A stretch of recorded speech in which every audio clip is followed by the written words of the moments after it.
Hello and welcome to another update video about Ethereum. So just to focus on the smaller time frame, this triangle currently goes according to plan. In yesterday's video, we talked about the triangle here being a so-called ABCDE corrective structure.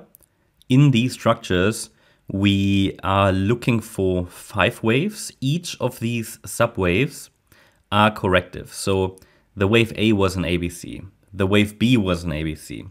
The wave C was an ABC structure, or WXY, right? So it needs to be a corrective structure.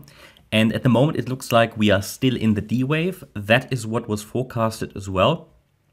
A so-called WXY structure. Already a couple of days ago, I highlighted if we get this last C wave down within the Y wave of this D wave of the triangle. I know a lot of letters, but when you listen to this often enough, you'll find out what I mean. But no, it's the D wave is sort of the last wave before the E wave, and the E wave is going to complete the triangle. That's at least the plan.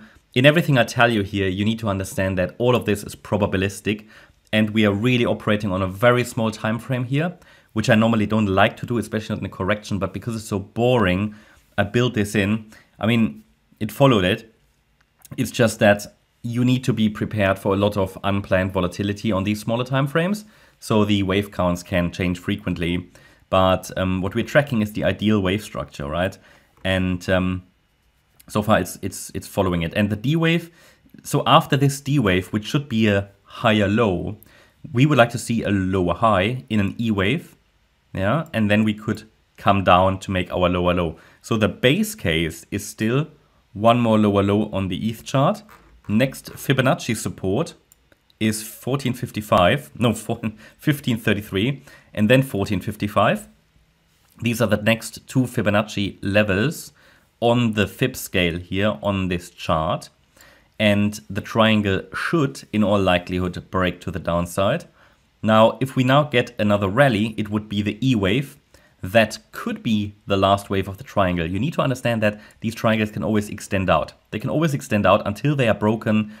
They can just carry on, right? But you can see that the volatility is reducing. And typically, when the volatility is reducing and there is limited volatility, you start to see quite a rapid move. So it has basically all we can say is after the next wave up, it has enough waves in place to complete the triangle. Could the triangle be complete already? Yes, see, everything is possible in these markets, but we're not looking for what's possible. We're looking for what's probable. Sometimes the chart just chooses the less probable pathway. I can also point the D wave as complete here. I can count it as complete on Friday. Then the E wave could have been this. I mean, it's a corrective move up, right? It's a lower high, right? But it just doesn't have the right look. So my primary scenario would be on the lower time frame here for this D wave to be finished basically at any moment. Maybe another low, but important would be not to break below 1591, because if it does that, the triangle itself will be invalidated. Yeah, or it will have broken to the downside. It will have broken to the downside. But to get that E wave to the upside, ideally, we're not breaking below 1591, because it would force a recount of the triangle. So 1591 is the breakout point to the downside. I mean, if we break through there straight away, it would just play out our base case because we are looking for another low. We're watching for another low. I'm just saying that based on what I see here, based on how a triangle would normally in an ideal world look like, and often enough they don't end up looking in, ideally, but ideally we would get that E wave. And if we get that E wave, now what would be a target? We can do that now because price dropped sufficiently so to say that maybe the D wave is finished or nearly finished. So we compare the length of the C wave to the length of the D wave, and then we get a target range between 1665. That's sort of the first level I'd be watching for the E wave, and the next level is 1691.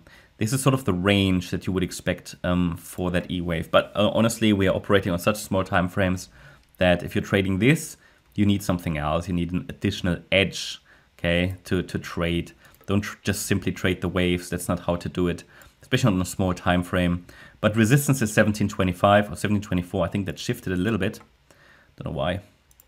So the key here is to understand that as long as we are below 1724, one more low is expected. It would just take a break above that level to make this wave 4 rather unlikely.